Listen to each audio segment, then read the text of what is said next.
Kale Shadowrend, a retired agent living peacefully in Chicago, chose not to fight back when two robbers broke into his home at night to protect his family, leading to disappointment from his wife, Ilara Voss, and son, Jax Thornvale. When his daughter, Leora Ember, lost her precious bracelet, Kale secretly hunted them down using a tattoo as a clue, leading to his first clash with local thugs. The crackling sound of breaking glass echoed late at night in the suburbs of Chicago, where the two-story wooden house was shrouded in the cold darkness of winter. Kale Shadowrend, a middle-aged man with a solid build and eyes as sharp as a knife, was startled awake while washing his face in the bathroom. Unfamiliar footsteps echoed from the living room, light but menacing. Kale grabbed a nearby baseball bat, his heart pounding but showing no sign of panic. Two robbers, a burly man and a nimble woman around 30 years old, were rummaging through drawers, their flashlight beams sweeping across the family's belongings. Kale was about to pull out his phone to call the police, but the man pointed an old handgun at him, his voice growling, "Put the phone down if you want to live. Hand over all the cash now." Kale froze, his eyes glancing at the tattoo of a black crow on the back of the man's hand, a sharp clue under the dim light. He dropped the phone to the floor, his voice strangely calm. "The money is in the box on the kitchen shelf. Take it." But the box only contained loose change and a few trinkets, which annoyed them. They snatched Kale's wristwatch, then turned to leave. Suddenly, Jax Thornvale, his lanky 15-year-old son, rushed out of his bedroom with an angry look, wrestling with the woman. "Let me go!" Jax shouted, trying to push her away. Kale lunged forward, yelling, "Stop, Jax." He swung the bat, but only pushed gently instead of hitting hard, just enough to make the robbers back off. Ilara Voss, his wife with long, messy hair, ran out of the bedroom, her face pale. "Take everything. Just don't hurt anyone," the robbers cursed, pushed Jax to the ground, and fled through the back door. Kale quickly locked the door, panting, his heart heavy. He could have taken them down in an instant. His skills from 2 decades as a CIA agent were still intact, but he chose restraint, because the risk to his family was too great. The next morning, the atmosphere in the wooden house was suffocating. Ilara made coffee in the kitchen, her eyes reproachful. "What were you doing?"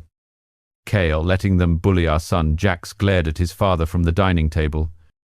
"You're too cowardly. I can take care of myself."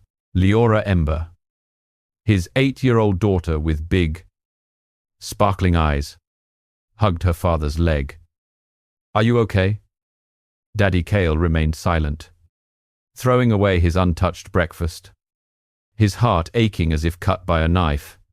He was once a ghost for the CIA, specializing in assassinations and intelligence gathering in the darkest corners of the world. 20 years ago, Kale spared an important target, which led to his decision to retire and live a normal life in Chicago.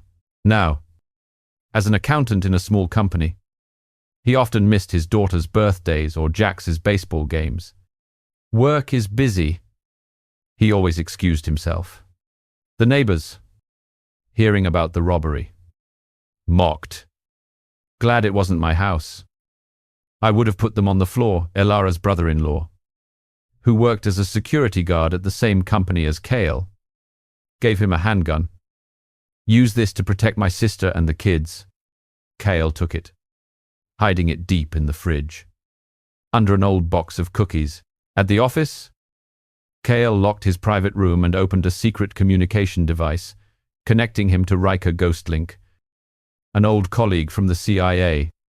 Last night's business spread fast. Riker said in a raspy voice.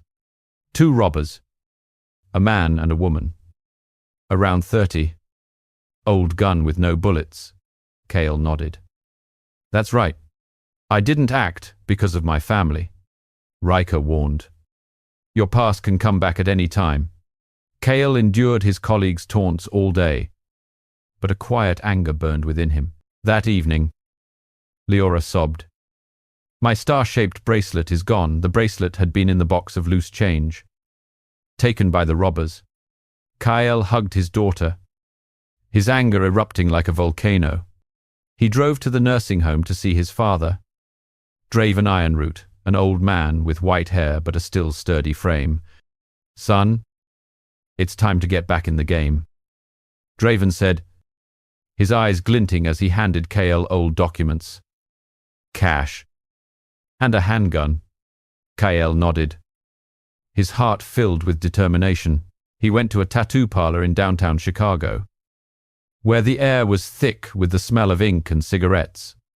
The owner, a tough-looking guy with a dragon tattoo covering his arm, sneered when Cartel asked about the crow tattoo. Don't know anything. But an old veteran in the shop recognized a military insignia on Cartel's arm. Thank you for your service.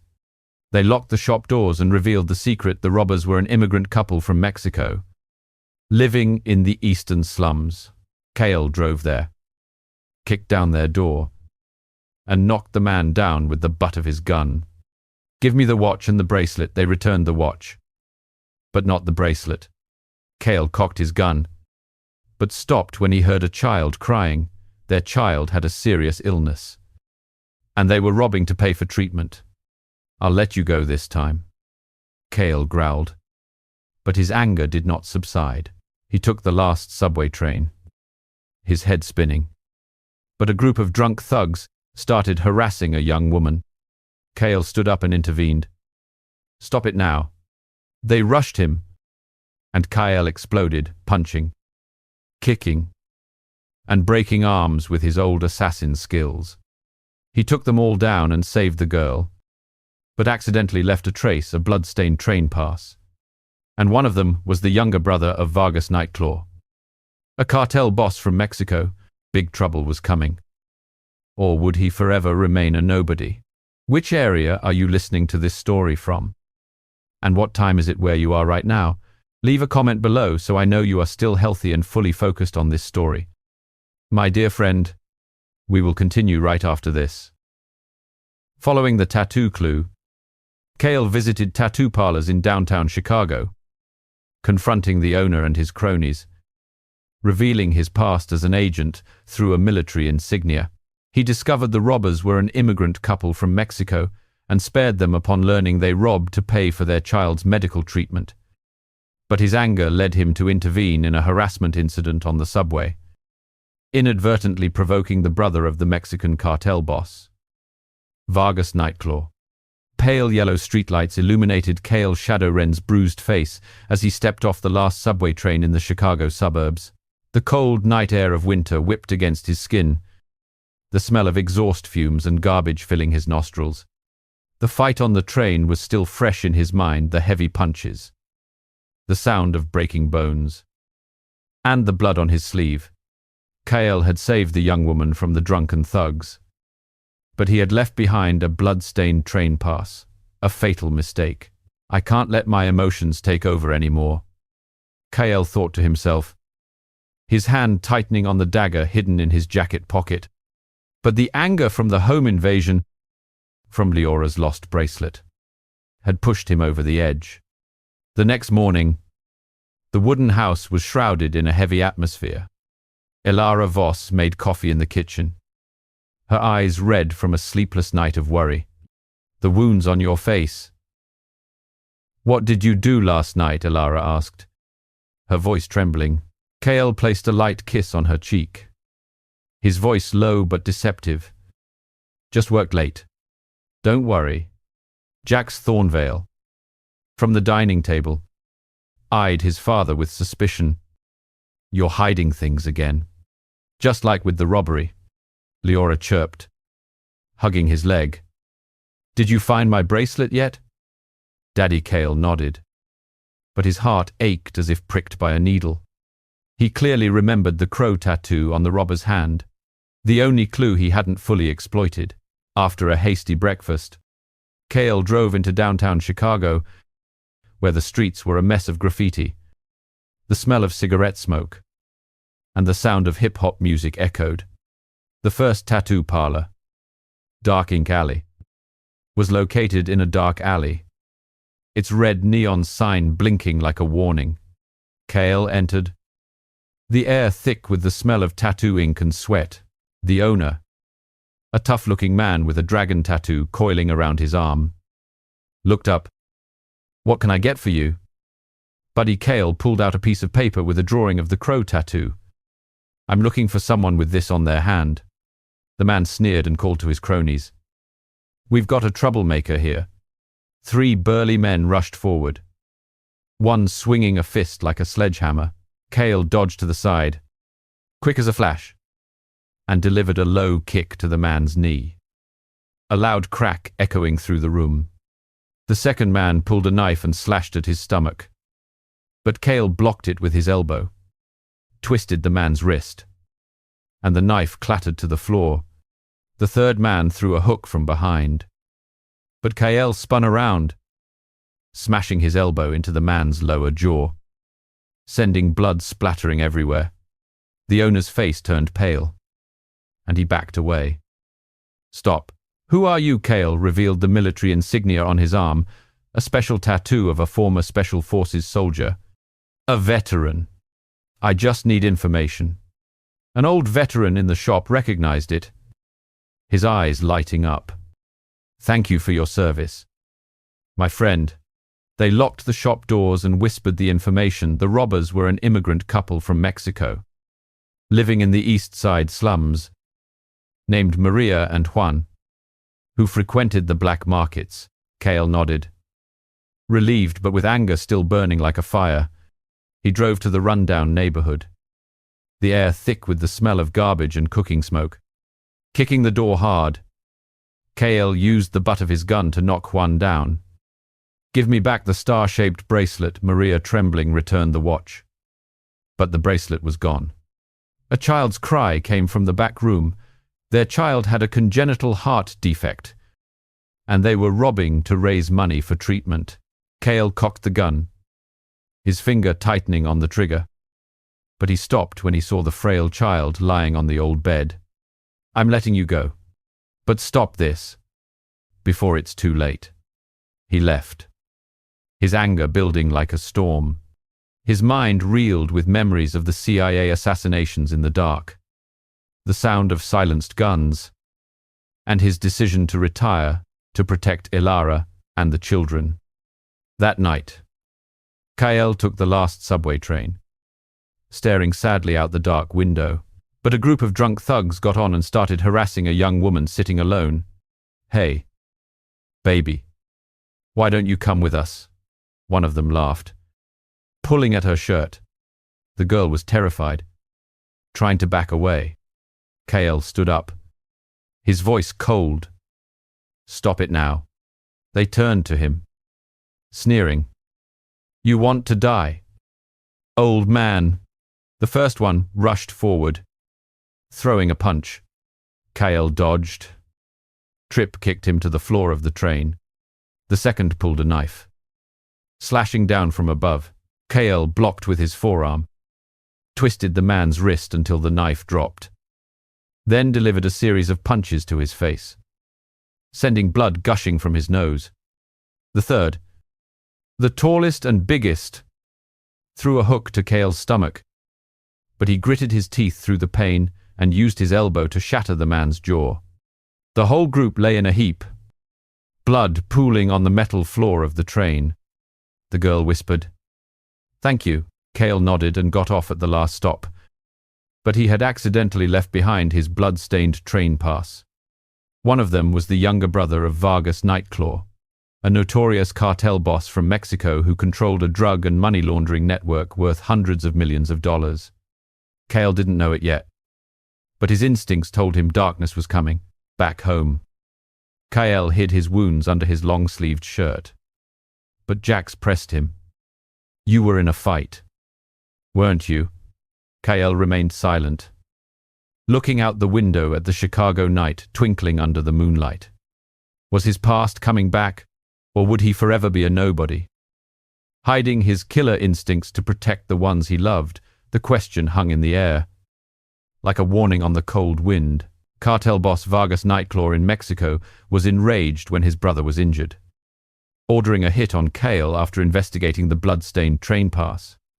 Cale gathered weapons from his elderly father, Draven Ironroot, at the nursing home, warned his family and his old colleague Riker Ghostlink of the danger, and turned an abandoned workshop in Chicago into a trap. Kyle Shadowrend leaned against the living room wall, the Chicago moonlight streaming through the window, casting long, winding shadows on the wooden floor.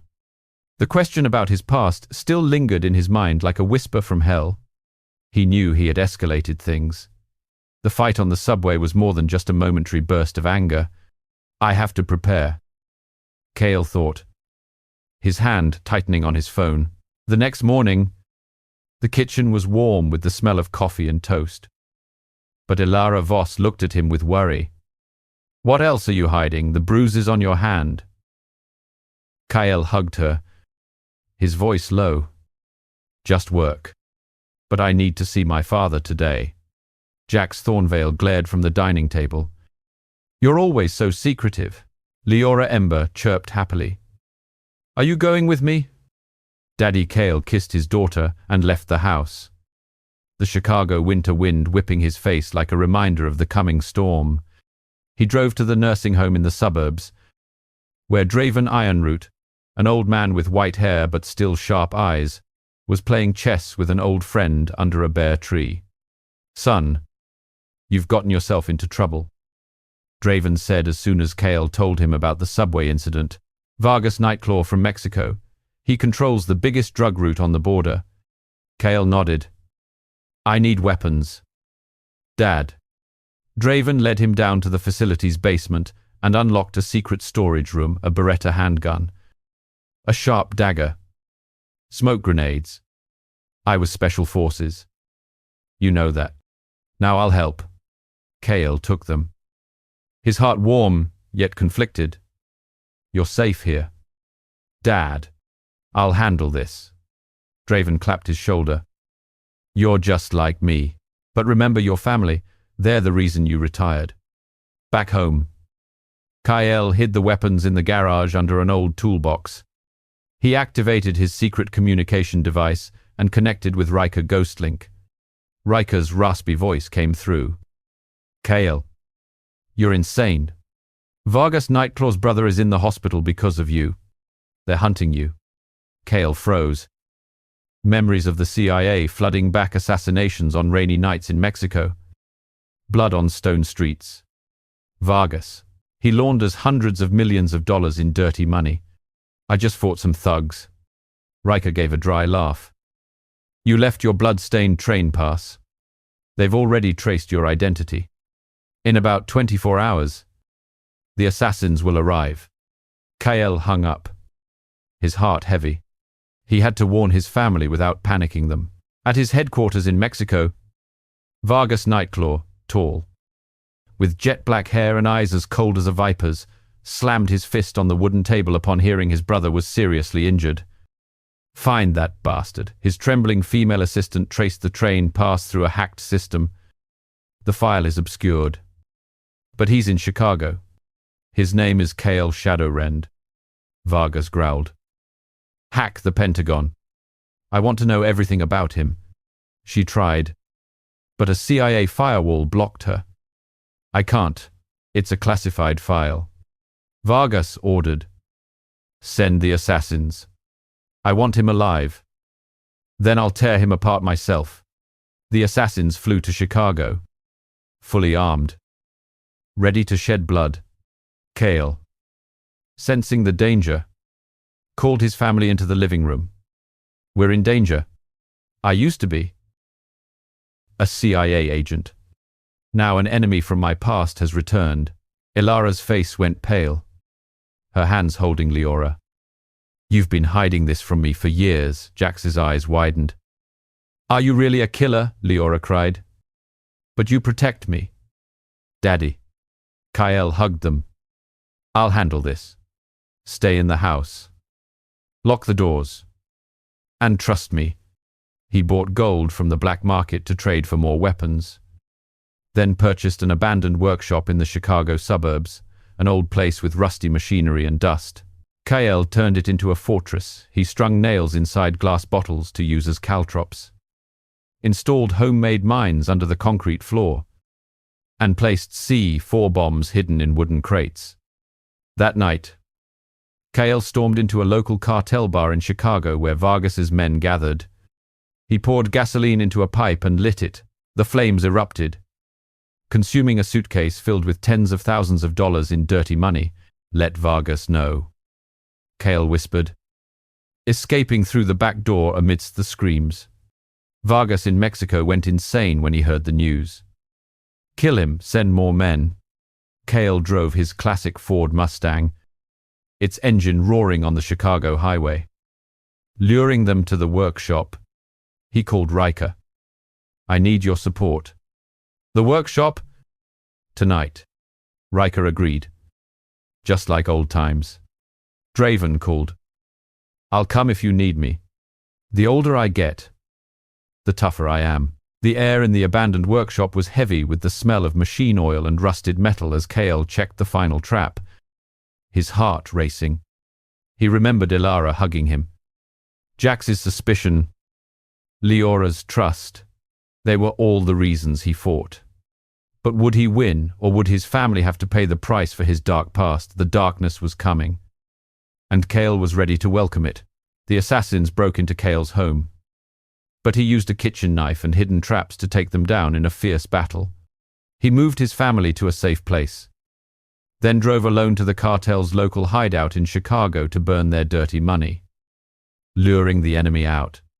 The darkness was coming, and Cartel Shadowrend was ready to welcome it. The warning from the cold wind still echoed in his head as he checked the final trap at the abandoned workshop. But the danger wasn't over yet. The pale moonlight shone through the window of the wooden house in the Chicago suburbs, where Cartel stood motionless in the kitchen, his hand tightly gripping a sharp kitchen knife, his eyes fixed on a black SUV parked a few yards away on the empty street. His agent's intuition told him Vargas Nightclaw's assassins had arrived earlier than expected. The distant barking of a dog mingled with the night wind, the scent of cold coffee lingering from a cup on the table. Cartel had just warned his family Ilara, Jax, and Leora were hiding in the basement. The door locked with a code only he knew. "Don't call the police," he had whispered to Ilara before closing the door. "Trust me." Ilara nodded, her eyes red. "Don't die." "Cartel," Jax muttered. "Who are you really?" Dad Cartel didn't answer, heading upstairs, ready to turn his home into a battlefield.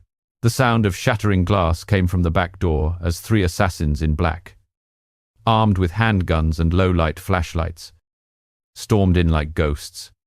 They moved with professional coordination, splitting up to check the living room and kitchen. Cartel hid behind a bookshelf and cut the main power. Darkness swallowed the wooden house. The assassin's flashlight swept across the room, the beams briefly illuminating a happy family photo. Cartel lunged out like a flash of lightning, his kitchen knife plunging straight into the first man's neck, blood gushing out like a fountain as his body fell to the carpet with a heavy thud. The second man spun around, firing his silenced pistol. The bullet grazed Cartel's shoulder, warm blood seeping into his shirt. He rolled across the smooth wooden floor, grabbed the baseball bat, and swung it hard at the man's head, the skull cracking audibly as his brains splattered everywhere. The third man screamed in Spanish and rushed into the kitchen. But Cartel had set a trap, a live wire from the coffee maker, which sent a powerful electric shock through the man when he stepped on it, causing him to convulse and collapse with a groan. The last assassin drew a dagger, slashing across Cartel's chest. He dodged just in time, but the blade grazed his arm, drawing a gush of blood. Cartel gritted his teeth, hooking a punch to the man's jaw with the crack of breaking bone, then used a kitchen knife to slit his throat. Blood pooled on the pristine white kitchen floor. He wiped the knife on a napkin and checked the bodies on their encrypted phone.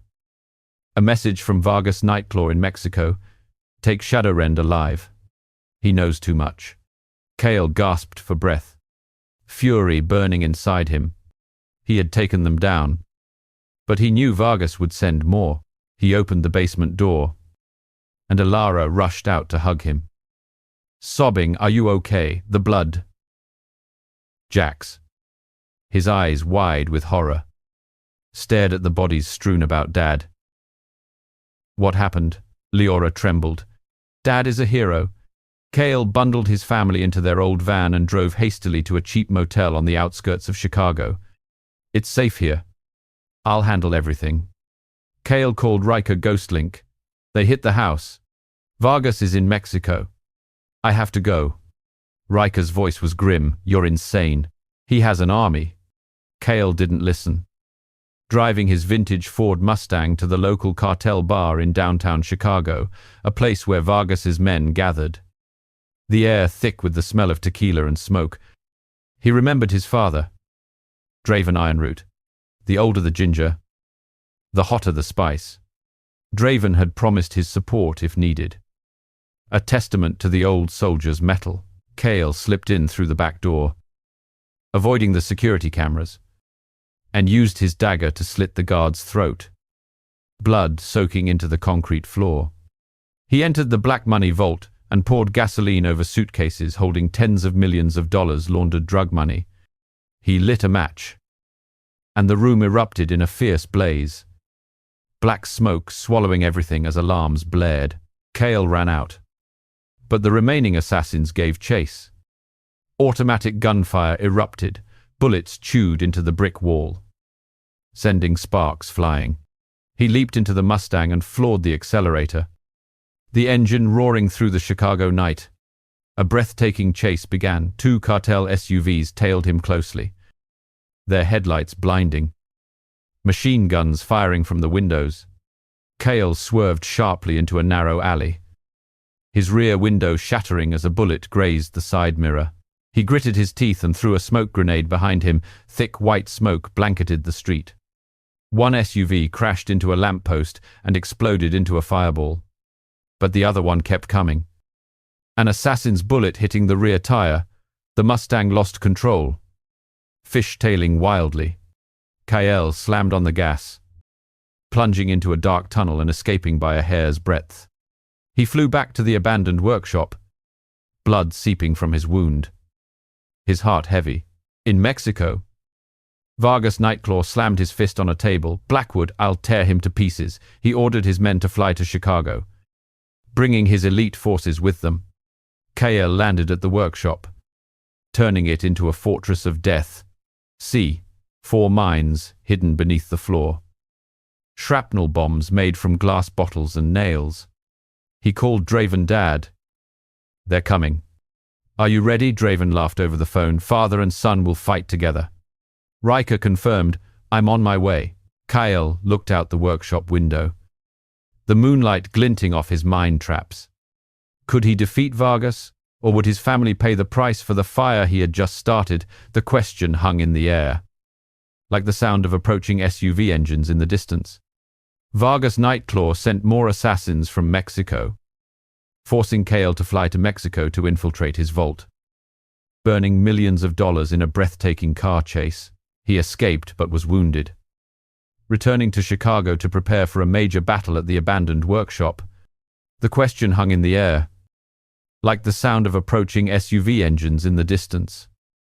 Keeping Kyle Shadowrend from sleep in the abandoned workshop on the outskirts of Chicago, moonlight illuminated the mines carefully hidden beneath the concrete floor. But he knew Vargas Nightclaw wouldn't stop. He would send more assassins from Mexico to avenge the burned suitcases of black money. I have to strike first, Kyle thought, his hand bandaging the wound from the earlier chase, blood still seeping through the white cloth. Riker Ghostlink, called Vargas, is mobilizing an elite team from the border. They'll be in Chicago in 48 hours. Kale nodded into the phone. I'm flying to Mexico. I'll hit his nest first. Riker sighed. Crazy. Just like the old days. Kale hung up, drove to a private airstrip, and bought a ticket for an unregistered flight to Mexico City, where the humid air and the scent of olives hit him the moment he landed. Vargas's stronghold was a fortified villa on the outskirts of Mexico City, surrounded by high walls and armed guards. Kyle, disguised as a delivery driver, approached the back gate in an old truck under the cover of darkness. His instincts told him this was where Vargas hid hundreds of millions in drug money. He avoided the cameras by climbing the electric fence. Cutting the wires with specialized pliers, the soft snip of metal echoed in the night wind. Once in the backyard, Kyle used his dagger to slit the first guard's throat, his blood staining the green grass as his body fell without a sound. The second guard was on patrol nearby. Kyle lunged from the shadows and snapped his neck. The sharp crack of bone blended with the whistling wind.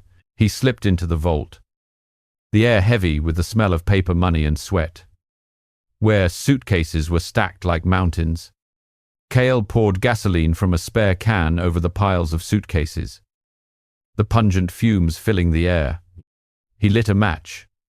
A violent flame erupted, consuming hundreds of millions of dollars as black smoke billowed like a monster. Alarms shrieked throughout the villa, searchlights sweeping wildly. Kyle ran out into the yard, but Vargas's assassins swarmed out like angry hornets. Their AK-47 machine guns erupting, bullets whizzed past, slamming into the stone walls and sending sparks flying. He rolled across the damp grass, dodging bullets, and jumped into the parked truck. The engine roared to life as Kyle floored it, smashing through the iron gate. A breathtaking chase began on the Mexican highway. 3 armored cartel SUVs tailed him closely, their headlights blinding. Guns firing from the windows, the truck's windshield shattered. A bullet grazing Kyle's shoulder, warm blood seeping out. He swerved sharply onto a winding mountain road, the tires screeching on the gravel. One SUV caught up, and an assassin jumped onto the truck. Shattering the side window with his fist, Kyle gritted his teeth, slamming his elbow into the man's face, sending blood spurting from his nose. Then shoved him off onto the road, his body tumbling under the rear wheels. But a bullet from another SUV slammed into the engine, and smoke began to pour from the hood. Kyle floored the accelerator and threw a smoke grenade behind him. Thick white smoke covered the road, causing one SUV to crash into a cliffside, exploding into a blazing fireball. The last one kept pace, shooting out the front tire. The truck lost control and crashed into the trees lining the road. Kyle leaped from the vehicle, rolling down an embankment, a sharp pain flaring from his old wound. The assassins followed, their heavy footsteps crunching on dry leaves. Kyle hid behind a tree, waiting for his moment. As the first man rushed him, he plunged his dagger into the man's chest, blood spraying like a fountain. The second fired a pistol, the bullet whistling past Kyle's ear with a deafening ring. He lunged out, swept the man's legs out from under him, then rained punches on his face. The crack of his jawbone was audible as blood stained the forest floor. The last man, tall and broad with a snake tattoo, slashed horizontally with a knife. Kyle dodged, twisted the man's arm, and drove the knife into his neck. Blood soaked his black shirt. He panted. Checking the bodies, their phones had a message from Vargas: kill Shadowrend. He burned all the money. Kyle flew back to Chicago on an unregistered flight, his wounds bleeding, his heart raging. In his Mexican villa, Vargas Nightclaw slammed his fist on the wooden table, shattering it. Blackwood, I'm bringing my team from Mexico to Chicago. I'll tear him to pieces. Kyle landed at dawn in Chicago and drove back to the abandoned workshop. The morning air was cool, the scent of coffee drifting from a roadside diner. He called Draven Ironroot Dad.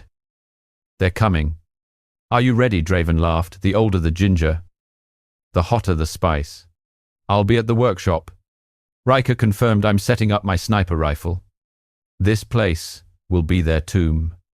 Kyle turned the workshop into a deadly battlefield, grenades hidden in steel drums, directional mines under the floor, shrapnel bombs made from glass bottles and nails. He checked his pistol and dagger as memories of the CIA flooded back nights of assassination in Mexico. Blood on his hands.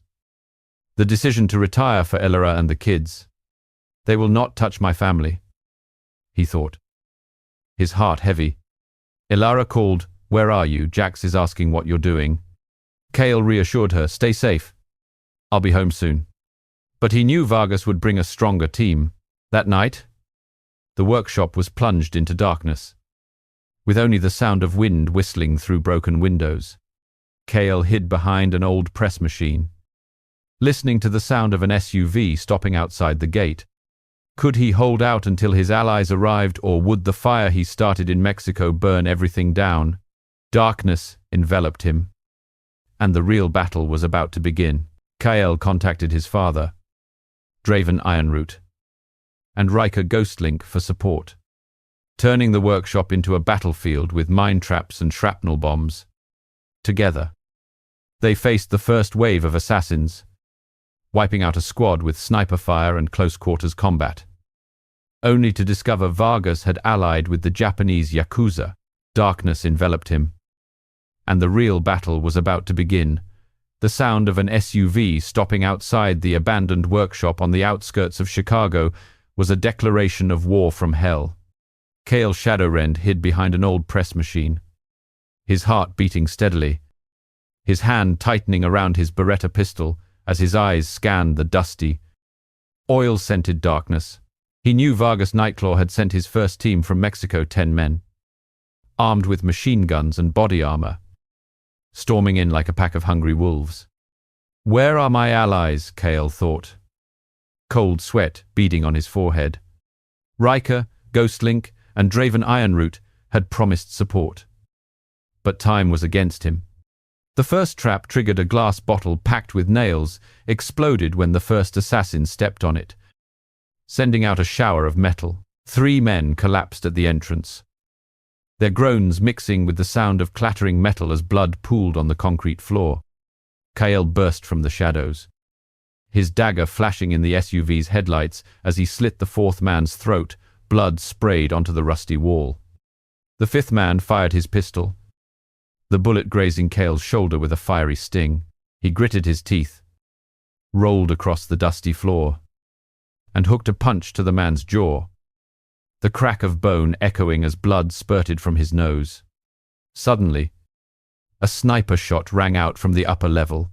Riker had arrived, positioned behind an iron railing, his M24 rifle taking down 2 men near the door, their heads exploding like watermelons, just like the old days.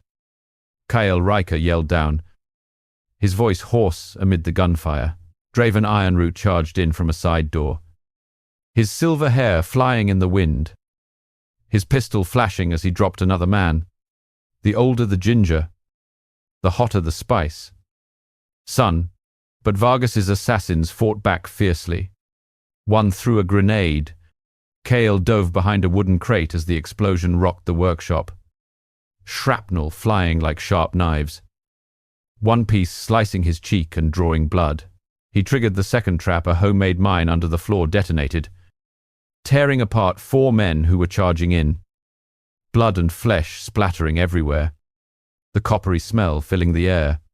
From the upper level, Riker fired with precision, each shot a kill. 3 more heads exploded, brains splattering on the rusty ceiling. Draven, his body still powerful despite his age, engaged in close combat. He smashed a man's nose with his gun butt, then kicked his knee, shattering the bone with a sickening crack. Taking advantage of the smoke and dust, Kale charged the remaining group. He rained a flurry of punches on one man's face, sending blood flying. He swept another's legs out, then plunged his dagger into his chest, the blade piercing his body armor. Riker yelled from above, 8 more! Kale nodded, pulling Draven behind the press machine. Are you okay? Dad, Draven smirked. I've fought in bigger battles than this. They split up. Kale triggered a smoke grenade, and thick white smoke filled the workshop. He moved like a ghost, slitting one man's throat, hot blood splashing onto his face. A second man rushed him with a knife, slashing horizontally.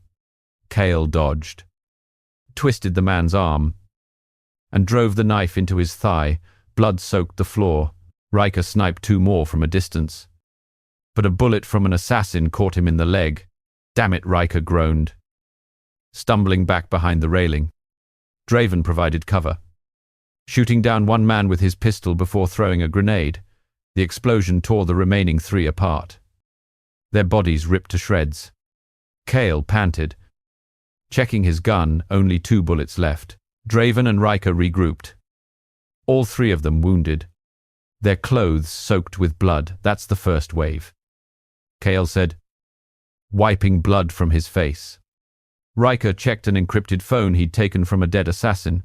Vargas has allied with the Japanese Yakuza. They're sending more forces from Tokyo with heavy weapons. Kale froze. Memories of the CIA flooding back an assassination mission in Japan 2 decades ago where he had spared the life of a Yakuza boss, leading to his retirement. So the past has come back, Kale whispered, his heart heavy. Draven clapped his shoulder. Son, we'll beat them. But we need to set bigger traps. Riker nodded. I'll hack their systems for more intel. The workshop air was thick with the smell of blood and cordite. Kale looked out a broken window, the Chicago moonlight illuminating the pile of bodies. He thought of Ilara, Jax, Leora, his family, hiding in a motel. Safe but worried. They will not touch them, he thought, resetting a directional mine behind the press machine. But an alliance with the Japanese Yakuza meant a stronger enemy with more sophisticated weapons. Could the 3 of them hold out, or would the darkness from Mexico and Japan swallow everything whole? The wind whistling through the workshop sounded like the whisper of death, and Kale knew the next attack was coming soon. In the chaotic battle, Kale used his cunning to take down Vargas's men with mechanical traps and his dagger, but was severely wounded and out of ammunition. With help from his father and his colleague, he turned the tables. But Vargas survived and prepared a final blow with forces from Japan. The wind whistling through the workshop sounded like the whisper of death. And Kale Shadowrend knew the next attack was coming soon. The distant roar of SUV engines pulled him from his thoughts of family. Dust and the metallic tang of blood filled the abandoned workshop on the outskirts of Chicago, where Kyle hid behind a giant press machine, blood seeping from wounds on his shoulder and thigh. Draven Ironroot stood on the upper level, his pistol empty, his old soldier's eyes scanning the darkness. Riker Ghostlink, his leg injured, cradled his M24 sniper rifle from the corner of the staircase. Breathing heavily, there are more of them this time. Kyle, 15 men. From Mexico, and now some with Japanese markings. Vargas Nightclaw's assassins stormed in, their body armor glinting in the headlights. A K-47 seconds roaring as bullets chewed into the concrete walls, sending sparks flying. Kale triggered the next trap. The automatic press roared to life at the push of a hidden button, crushing 2 assassins who ran in. The sound of breaking bones mixed with grinding metal as blood spread across the floor like a river. 2 more down, Kale yelled, lunging from the shadows, his dagger slitting a 3rd man's throat. Hot blood sprayed onto his face. A 4th man fired a pistol, the bullet tearing into Kale's arm, the pain sharp as a knife. He gritted his teeth, vaulted over a wooden crate, and hooked a punch to the man's jaw. The crack of bone audible as blood gushed from his nose. From the upper level, Draven provided cover, taking down one man with his final bullet, just like the old days. Son, Riker, despite his leg pain, sniped another man, his head exploding like a shattered watermelon. But the assassins fought back. One threw a smoke grenade, and thick white smoke filled the workshop. The sounds of chaotic footsteps echoing. Kale coughed, rolling into a dark corner and grabbing a rusty iron bar. Smashing it against the nearest assassin's head, blood splattered on the wall as the man's body crumpled. A second man lunged with a dagger, slashing at his chest. Kale sidestepped, kicked low at the man's knee with a sickening crack, then plunged his own knife into his chest. Blood stained his black shirt. The last man in the first group, tall with a snake tattoo, a mark of the Mexican cartel, raised his machine gun and opened fire. Kale rolled across the dusty floor, scooped up a grenade from a dead enemy, and threw it back. The explosion ripped the man apart, sending pieces of his body everywhere. The acrid smell of burnt flesh filling the air. Kale panted, checking his gun completely out of ammo. The wound in his arm bled steadily, his vision blurring from blood loss. 7 left, Riker yelled from the stairs, his voice weak. Draven and Riker gathered by his side, all 3 heavily wounded. Their torn clothes soaked with blood, they have us surrounded. Draven said, his hand gripping an old dagger. Kyle nodded. Fury boiling inside him, lead them to the final trap. He gave a signal, and the 3 of them split up. Draven hid behind a wooden crate. Riker dragged himself upstairs with his sniper rifle, and Kale charged into the smoke and dust for close combat. An assassin jumped in, punching Kale hard in the face, sending blood streaming from his nose. He roared, wrapped a preset tripwire around the man's legs, and pulled him down, then drove his knife into his throat. Blood gushing like a spring, Riker sniped from above, taking down 2 men climbing the stairs, their heads exploding as blood splattered the iron railing. But a bullet from an assassin caught Riker in the shoulder. Arg, he groaned, nearly falling.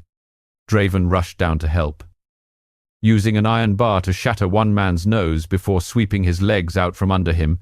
Father and son fight together. Kale, blood streaming down his back, triggered the final trap. The directional mine hidden behind the press machine detonated, tearing apart the 3 men surrounding them in a spray of blood and gore. He leaped up, raining punches on the last man's face, cracking his jaw, then smashed his head against the concrete floor, cracking his skull open, blood pooling around him. It's over, Kyle yelled, staggering against a wall. Riker checked a hidden camera. Vargas isn't in Chicago yet. He's alive, still in Mexico, calling in more forces from the Japanese Yakuza heavy weapons, even modern samurai. Kale froze, memories flooding back the mission in Japan years ago, where he'd spared a Yakuza boss, leading to a secret alliance with Vargas. He's preparing the final blow, Kale whispered, hastily bandaging his wounds. Draven clapped his shoulder. Son, we turned the tide this time, but we need to rest. Riker nodded. I'll hack for more information. The team from Japan will have katanas and automatic rifles. The workshop reeked of blood and smoke. Kale looked at the bodies strewn everywhere.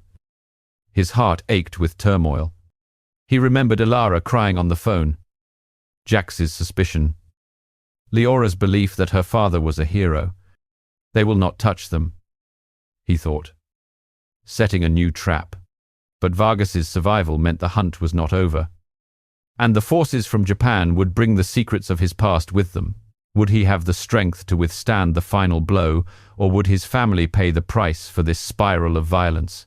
The night wind whistling through the broken windows was a warning, and Kyle knew the dawn would bring death. Kyle risked everything, using a mine as a shield as he charged Vargas in an intense hand-to-hand confrontation at the workshop. With the help of his allies, he took Vargas down, but had to clean up the scene to avoid FBI intervention, revealing a conspiracy of betrayal from within the cartel. The night wind whistling through the broken window was a warning, and Kyle Shadowrend knew dawn would bring death. The distant roar of an SUV engine pulled him from the pain of his wounds. Smoke, dust, and the metallic tang of blood filled the abandoned workshop on the outskirts of Chicago, where Kyle leaned against a wall, blood pouring from his back and arm. A dagger still clutched in his trembling hand. Draven Ironroot and Riker Ghostlink were badly wounded, hiding behind a hydraulic press. But headlights sliced through the gate, and the sound of heavy footsteps echoed. Vargas Nightclaw, the Mexican cartel boss, stepped in, tall, with messy jet-black hair and eyes as cold as a viper's, a gleaming Uzi submachine gun in his hand. Shadowrend, you burned my money in Mexico and beat my brother. Now you die, he roared. Firing a burst, bullets whizzed past, slamming into the press, sending sparks flying everywhere. Kale rolled across the dusty concrete floor, grabbed a directional mine from a dead assassin, and slapped it onto a metal plate as a makeshift shield. Riker, Draven. "Cover me!" he yelled, charging at Vargas like a phantom. Vargas fired again, bullets hitting the shield, sending sharp shrapnel flying that grazed Kale's cheek. Drawing blood, he gritted his teeth, leaped over a rusty wooden crate, and delivered a hook kick to Vargas's knee, bone crunched, and the man roared in pain. Vargas threw a hard punch to Kale's face, sending blood spraying from his nose and blurring his vision. But Draven threw a dagger from the upper level, grazing Vargas's shoulder, staining his black vest red.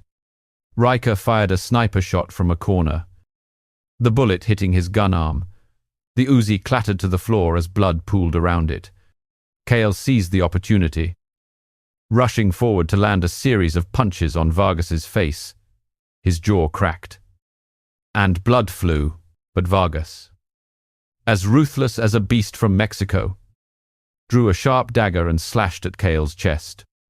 He dodged, but the blade cut deep into his thigh, blood soaking his jeans. Kyle roared, wrapping a steel wire from an old trap around Vargas's neck and tightening it. He struggled, his nails tearing Kale's arm, drawing more blood. "For your brother," Kale growled. Remembering the incident on the Chicago subway, Draven charged down, punching Vargas in the stomach, forcing the air out of him in a groan. Riker fired a final shot that grazed his ear, drawing a trickle of blood. Vargas broke free, grabbed the Uzi, and fired wildly. Bullets slammed into the wall, sparks flying.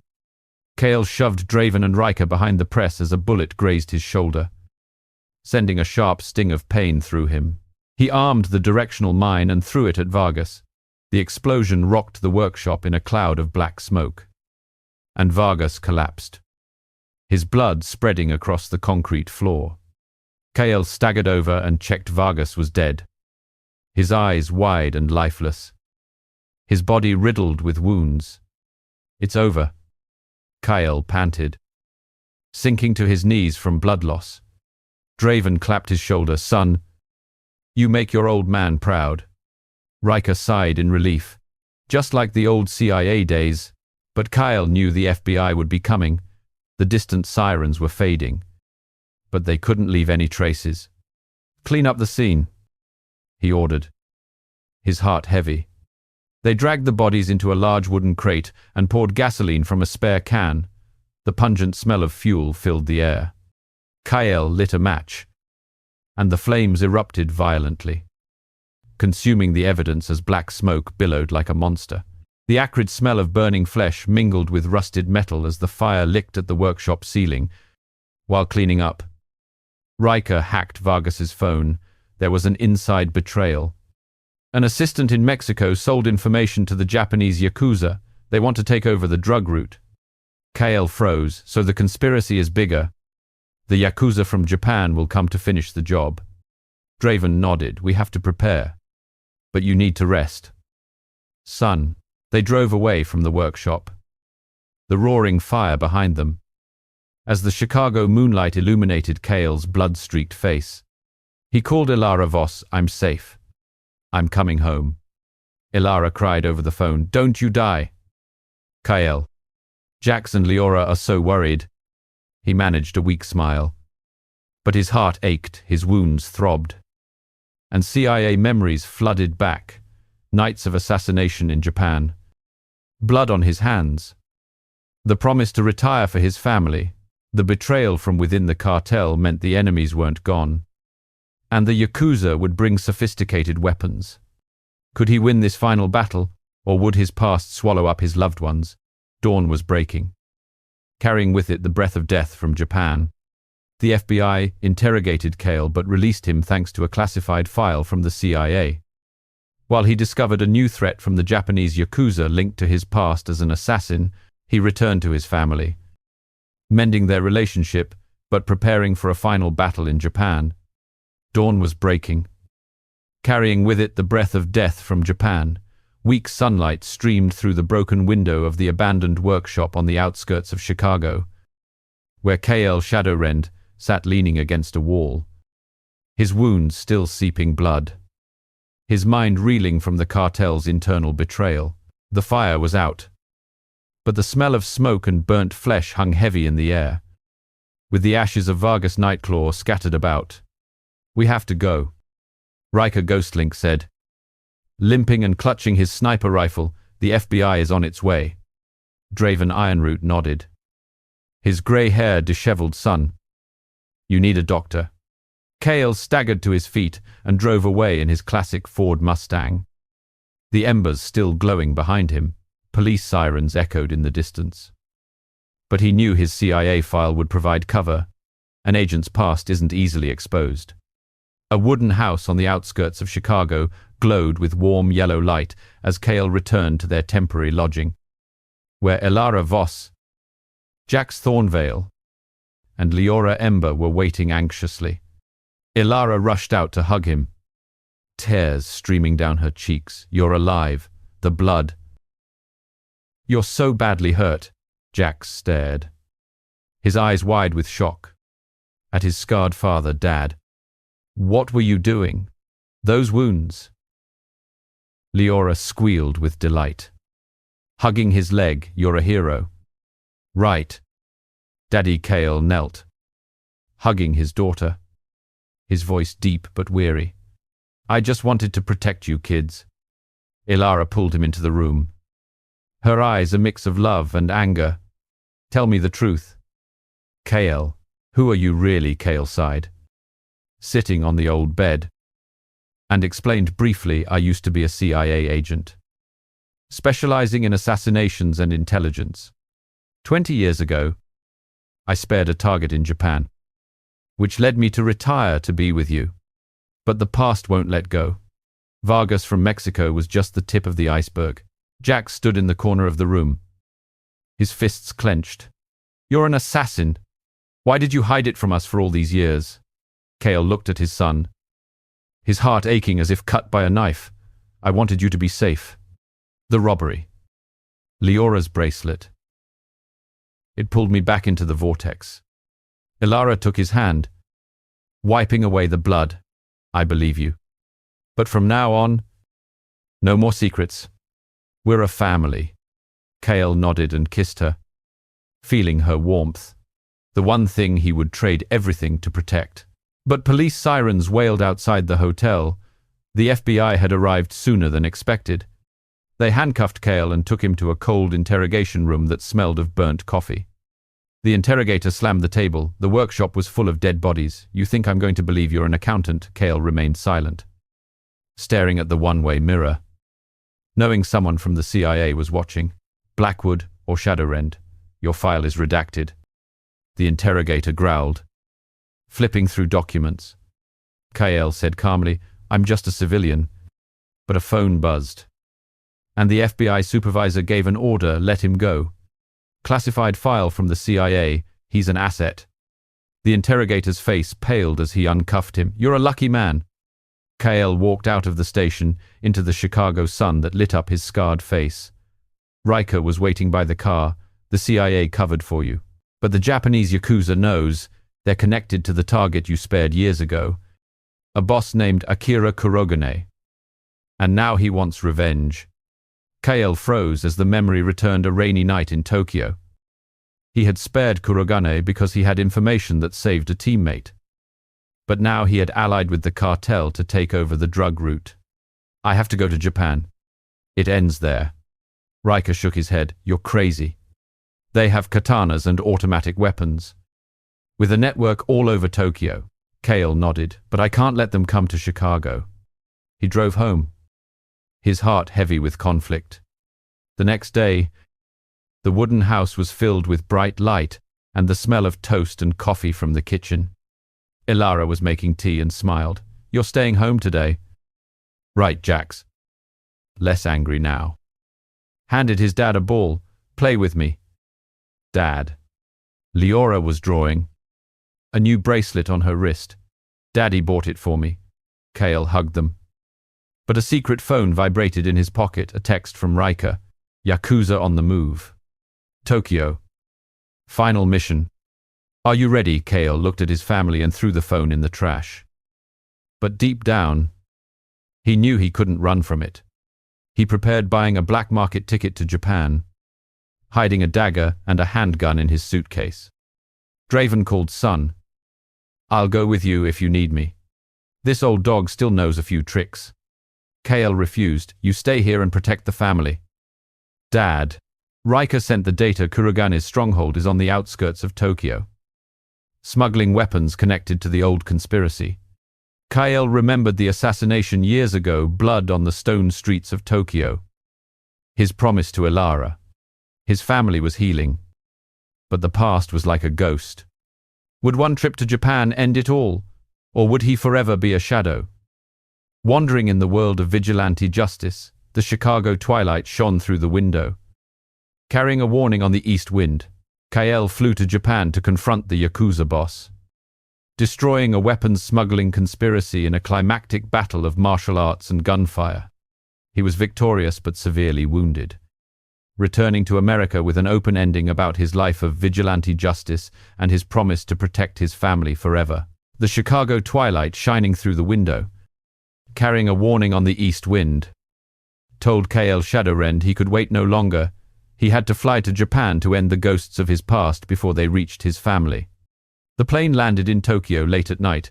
The Japanese air was hot and humid, with the scent of cherry blossoms mingling with exhaust fumes. As Kale, disguised as a tourist, slipped through the glittering neon crowds, Akira Kurogane's stronghold was on the outskirts of Tokyo, an ancient building hidden behind a bamboo garden, where the Yakuza smuggled heavy weapons, automatic guns and modern katanas to seize the drug route from the Mexican cartel. This is the end, Kale thought, his hand tightening on the dagger hidden in his jacket. His instincts telling him death was waiting, Kale infiltrated through the bamboo fence. Dodging infrared cameras with his old CIA skills, the rustling of leaves underfoot was like a dangerous whisper. Yakuza guards patrolled in black suits, their dragon tattoos coiling beneath. Kale lunged from the shadows and slit the first one's throat. Blood sprayed onto the bamboo leaves as the body fell silently. The second man drew his katana, the blade flashing in the moonlight as he slashed at Kale's chest. Kale dodged, swept his leg, and delivered a series of punches to his face. The jaw cracked audibly, and blood sprayed from his nose. Alarms blared, and assassins poured out like a disturbed beehive, firing handguns in rapid succession. Bullets whizzed past, embedding in tree trunks, sending splinters flying like knives. Kale rolled across the damp ground, picked up a fallen katana, and cut down another man with a diagonal slash. The blade pierced his suit, staining the earth red with blood. Akira Kurogane emerged from the main building, tall with silver hair and eyes as sharp as a blade. Shadowrend, you spared me years ago.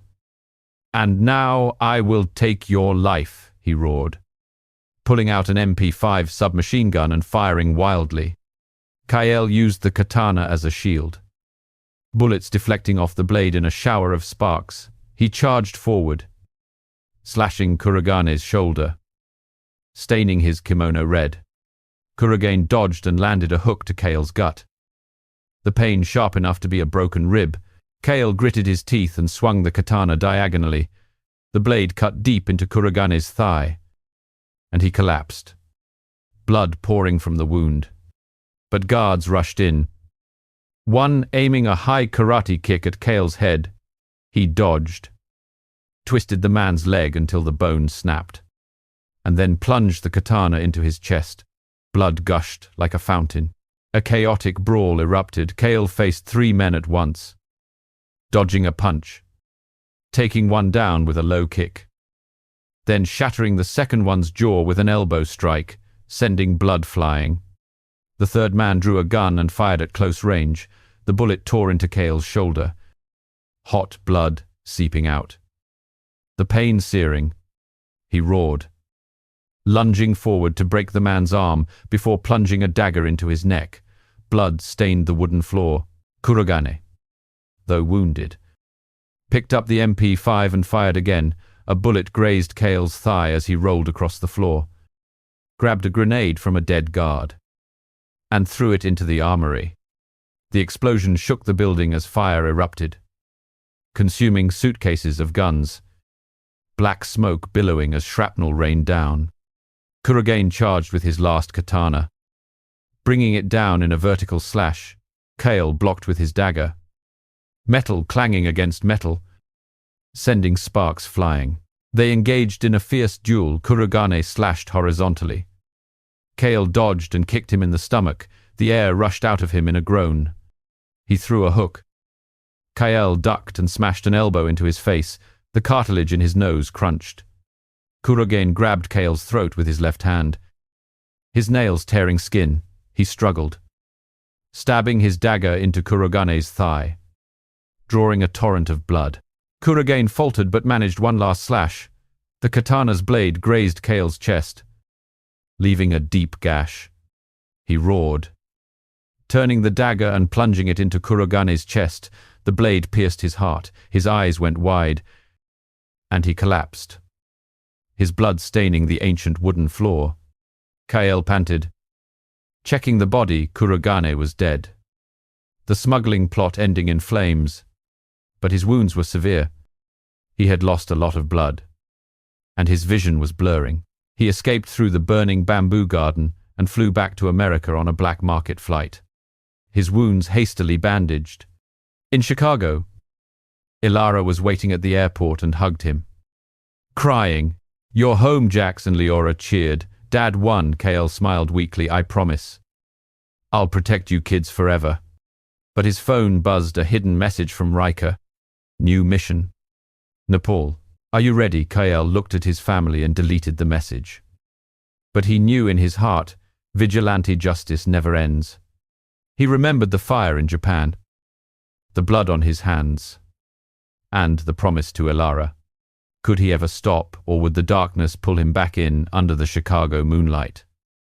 Kale stood in the yard, smoking a cigarette, as CIA memories surfaced: daggers, guns, and the vortex of violence. Is justice real, or is it just a phantom in the long night?